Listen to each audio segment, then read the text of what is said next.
Hello and welcome to Business Standards Morning Show. I am Ruchika Chitravanshi and let us take a look at the stories for today.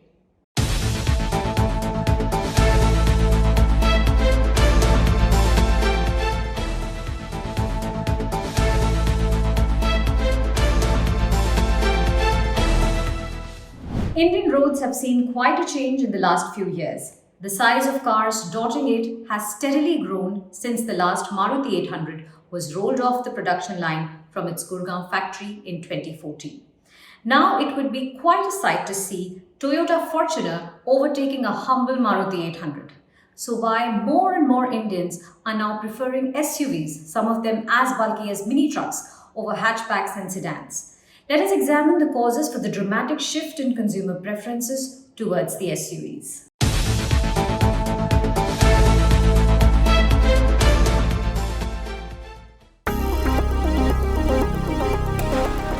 Sales of sport utility vehicles or SUVs have risen worldwide in the last few years.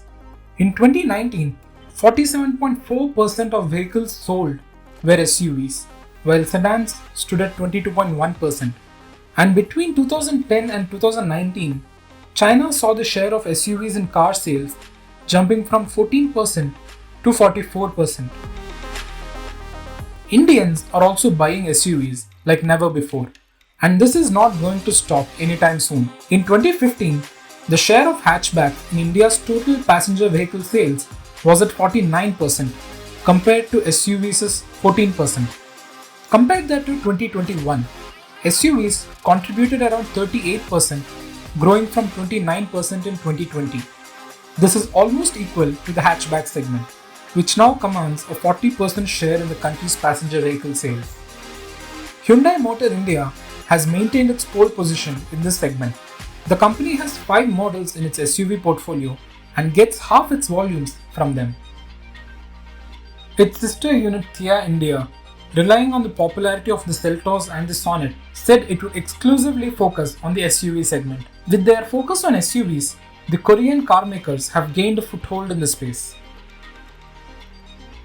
Led by strong SUV sales, Tata Motors overtook Hyundai Motor India last month to become the second largest seller of passenger vehicles in the domestic market. Tata Motors has raised the bar in this space with the mix of SUVs in its portfolio increasing to 52% in 2021 against 37% in 2020. One of the major reasons that explains the shift to SUVs is their commanding road presence as well as their elevated driving position, which gives better control to the drivers. The perception that SUVs are a status symbol is also drawing customers to this segment.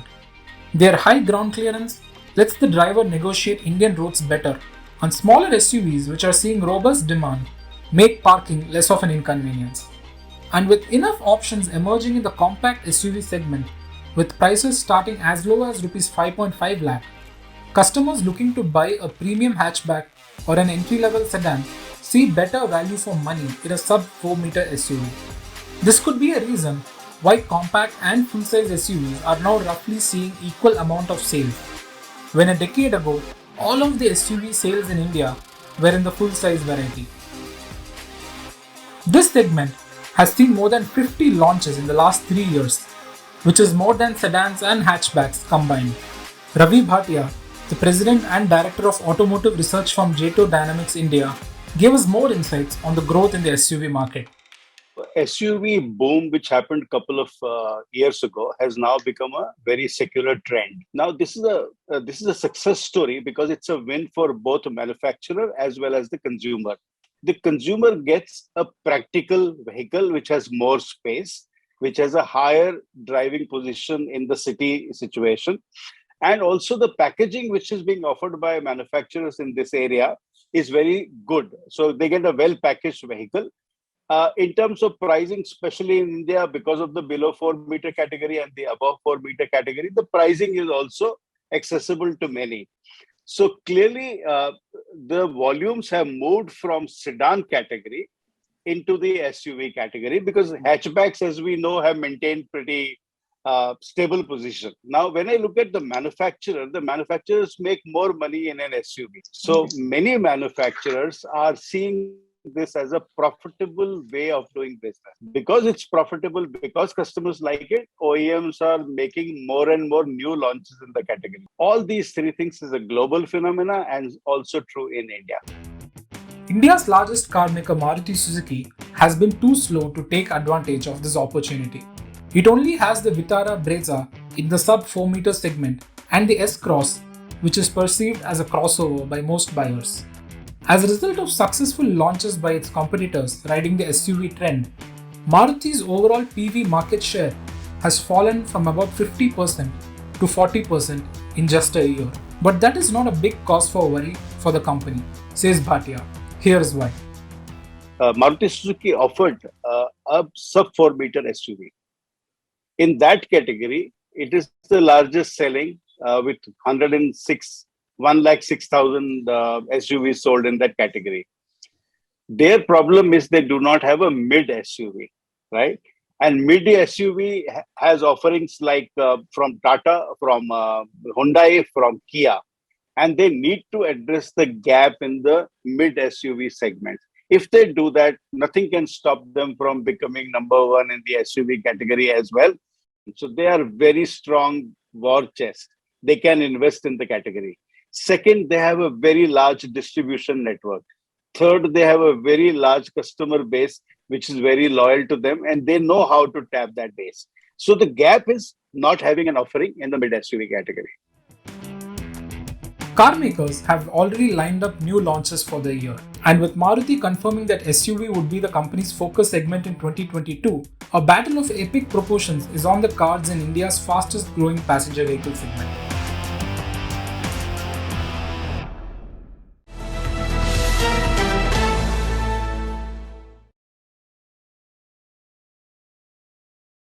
Passenger vehicles are not the only area where consumer preferences saw a dramatic shift. Media and entertainment space sector is also one of them. India's OTT industry is growing like never before now against the backdrop of the pandemic. The regional OTT platforms have also contributed to the rise. Our next report finds out more.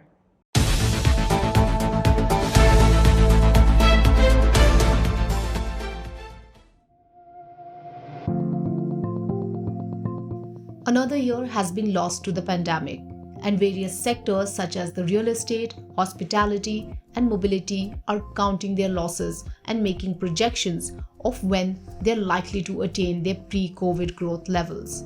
Amid this doom and gloom, the media and entertainment sector presents an encouraging picture. According to a recent report by the Confederation of Indian Industry and Boston Consulting Group, India's media and entertainment industry has revived to pre-COVID levels and is expected to grow to $55 to $70 billion by 2030 at 10 to 12% CAGR, driven mainly by strong growth in OTT, gaming, animation, and VFX. The report explains that the media and entertainment industry contracted by 10% year-on-year in 2020. Its market size decreasing from $26 billion in 2019 to around $24 billion in 2020. This contraction was mainly due to a decline in advertising revenues across mediums such as print, television, and radio. However, digital-led consumption of OTT services and gaming are now driving the growth, helping the industry grow 12 to 16% year-on-year in 2021 to a market size of $27 billion. Today, OTT has a 7 to 9% market share in India's $27 billion M&E industry. However, by 2030, its market share is expected to increase to 22% to 25%. Meanwhile, television's market share will decline from around 35% to 24%. The growth in the number of Indian households with a pay TV subscription such as Tata Sky and Dish TV has more or less stabilized, only growing at 2%. However, India is seeing a growth of 51% in the number of households with a subscription-based video on demand service or SVOD. This growth in subscription-based OTT services offered by the likes of Netflix, Amazon's Prime Video, and Disney Plus Hotstar can be attributed to the improved internet and smartphone penetration and payment mechanisms. Most importantly, these players have made significant investments in content, pricing innovations, and bundling to create niche properties. Notably, streaming giants such as Netflix are offering their India plans at affordable prices compared to the pricing plans for other geographies. The CII BCG report explains that the Indian pricing plans of global streaming giants are on average 70 to 90% cheaper than their prices for the US market. Increased market competition, with local OTT players also entering the fray, are driving this reduction in prices for OTT services, and global streaming giants are keeping their fingers crossed. In 2020, the global executives for Disney Plus noted that the company's India offering, Disney Plus Hotstar, brought down its global average revenue per user. And last year, Netflix CEO Reed Hastings said that the company was still figuring out the Indian market, also calling it a speculative investment, comparing the Indian market of 2021 with the Japanese and South Korean markets of 5 years before. We spoke to Shailesh Kapoor of Ormax Media to understand whether this race to the bottom in terms of pricing plans for subscription-based OTT services is sustainable in the long run. India is a slightly different market from the Western markets to the extent that it's more about the size of the population. We have got 110 million Indians who have access to premium OTT content today. That is just 10% or even less than 10% of India's population. So I think because of the huge population that we have, everyone, whether it's Netflix, Amazon, or even Indian players like Disney Plus Hotstar or Voot or Z5 or Sony Live, are looking at growing the subscriber base and growing the market, and eventually ARPUs will come over time, because India is not a market which is used to paying for premium content. That TV has been traditionally very cheap in India. Not too many Indians go to theaters to begin with. So as it is, to get people to pay for content is a new thing. So from that perspective, it's a market where they are in for a long haul. And I think the first 2-3 years, the entire focus is on growing the subscriber base without worrying about the ARPUs. Eventually, the ARPUs will come in various ways, but India will always remain a volumes market rather than a high value, low volume market, unlike, say, some of the European markets where the population is much smaller. We also spoke to Raja Lahiri, partner and technology, media and telecommunications leader at Grant Thornton Bharat, to understand more about this and also find out the trends that will define the growth of the Indian OTT industry going forward. From a sustainable business model perspective, I've always believed two factors which are most important. One is the quality of the content, and second is profitability and cash flows in the medium to long term, which means that whichever the players are able to bring high quality content, relatable content for the consumers, definitely will be gaining in terms of market share. And secondly, from a profitability standpoint, once you have the consumers with you, you will be able to not only channelize better pricing, but lowering your cost structure of running the platform, and hence a path to profitability. So that's clearly has to be the strategy for most players. And fundamentally, once you have the consumers in place, consumers, in my view, would pay for high quality content, and that's what possibly help the companies to raise pricing in the medium to long term. As the experts pointed out, the Indian OTT industry has just started scaling up and will continue to remain a high volume market. Hence, expect more pricing experiments and bundling of OTT services with your mobile data plans as more and more global streaming players tap into the Indian market.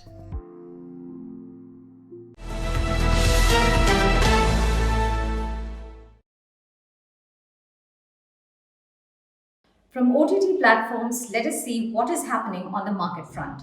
Investor holdings in Autopack were handsomely rewarded yesterday, even as the monthly sales figures seem to be a mixed bag.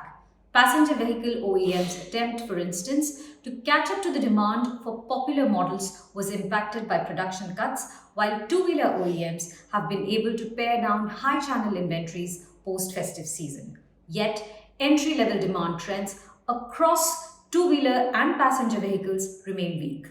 And OEMs' hope to stoke consumer sentiment with new launches remains elusive. So, should you chase this rally in the auto stocks? Let us find out.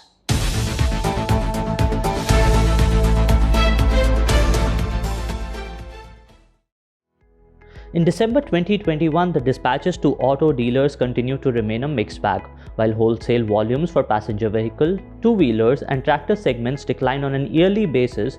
Commercial vehicle segment continued to clock a gradual recovery. As per the latest monthly sales figures, Maruti Suzuki's total volumes declined by 4% year-on-year last month, led by a 13% decline in domestic passenger vehicle volumes.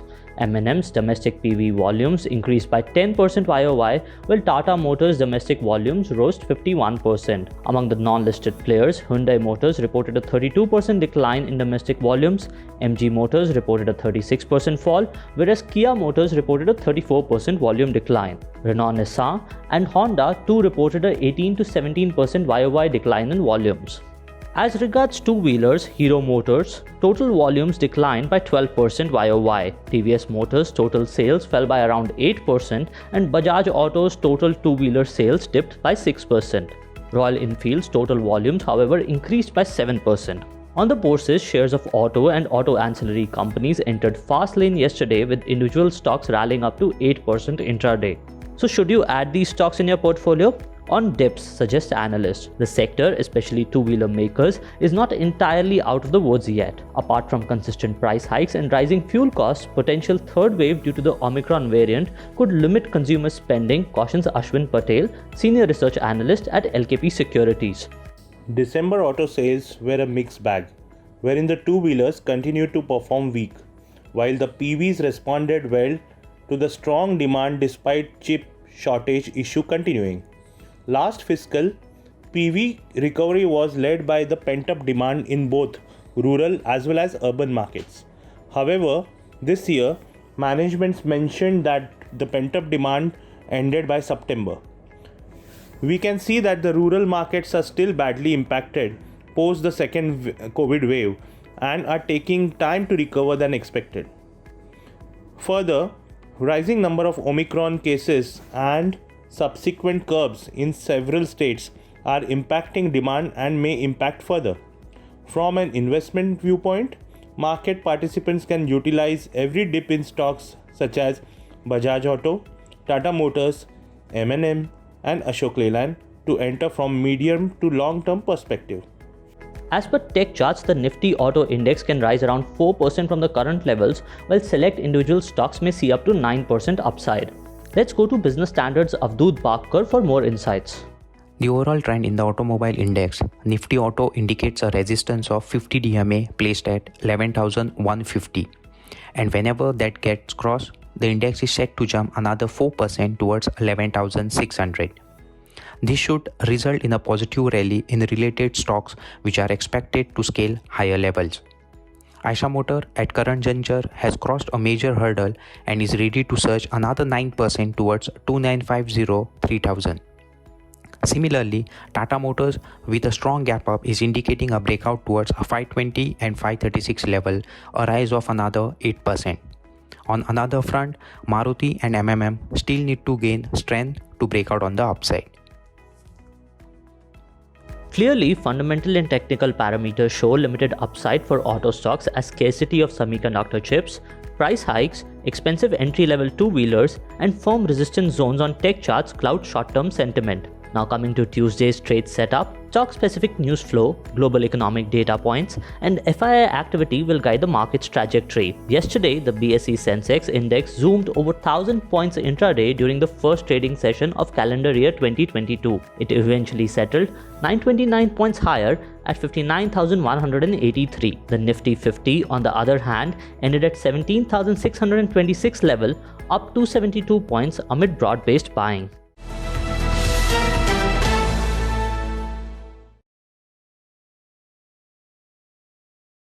The ongoing trend suggests that the markets are undeterred by the onset of another wave of pandemic. but Omicron may unsettle the rental housing market, which was on recovery path. The government has cleared the Model Tenancy Act, the MTA, last year to regulate the rental market and unleash the potential in the real estate sector. Our next report tells more about this new act.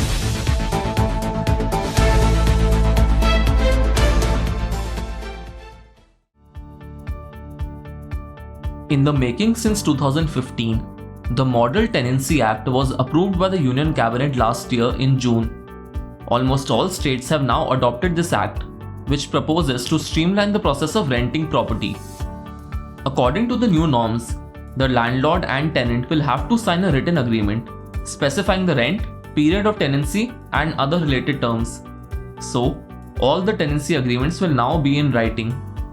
It proposes a 3-tier quasi-judicial dispute adjudication mechanism, and no civil court will have jurisdiction over the matters. The Act also says that all rent agreements will have to be registered with the Rent Authority. According to an estimate by the Ministry of Housing and Urban Affairs, around 11 million houses are lying vacant in urban areas, as landlords are unwilling to let these properties due to the lack of protective measures in the current tenancy and rent control laws. The Economic Survey 2018 had blamed unclear property rights, weak contract enforcement, and low rental yields for this structural problem. Owners of residential properties are reluctant to rent out their houses because they fear tenants would refuse to vacate the property when the time comes, and may not agree to changes in the rent amount as well. Now, under the Model Tenancy Act, in the event that a tenant refuses to vacate the house, the landlord can claim double the monthly rent for 2 months and 4 times the monthly rent thereafter. On the other hand, the Act safeguards tenants by mandating that the landlord must give 3 months notice period before increasing the rent, unless otherwise specified in the rent agreement. Security deposit for residential properties will be capped at 2 months' rent. States will have to set up a grievance redressal mechanism comprising Rent Authority, Rent Court, and Rent Tribunal to provide fast-track resolution of disputes. Disposal of a complaint or appeal by the Rent Court and the Rent Tribunal will be mandatory within 60 days. All rent agreements have to be submitted to the Rent Authority. A digital platform will be set up in the local vernacular language or the language of the state or union territory for submitting tenancy agreement and other documents. And no civil court will have jurisdiction over matters pertaining to provisions under the Act. The Model Tenancy Act also states that the security deposit must be handed back to the rentee on the day they vacate the property. In case of disputes, the landlord is forbidden from cutting off essential supplies like water and electricity. He is also restricted from entering the property during the active rental period without giving prior notice. The Model Tenancy Act may sound good in letter. However, a lot will depend on the Act's implementation by various states and union territories. Since land and tenancy are state subjects, and since the Act suggests all states to set up dedicated courts and resolution authorities, the experience in each state could differ vastly.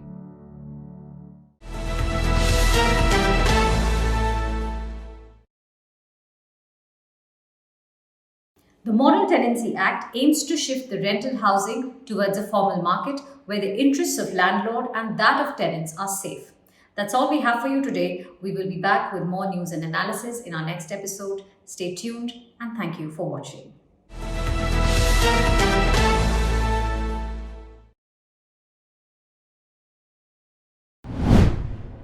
If you like this video, share it and subscribe to Business Standard.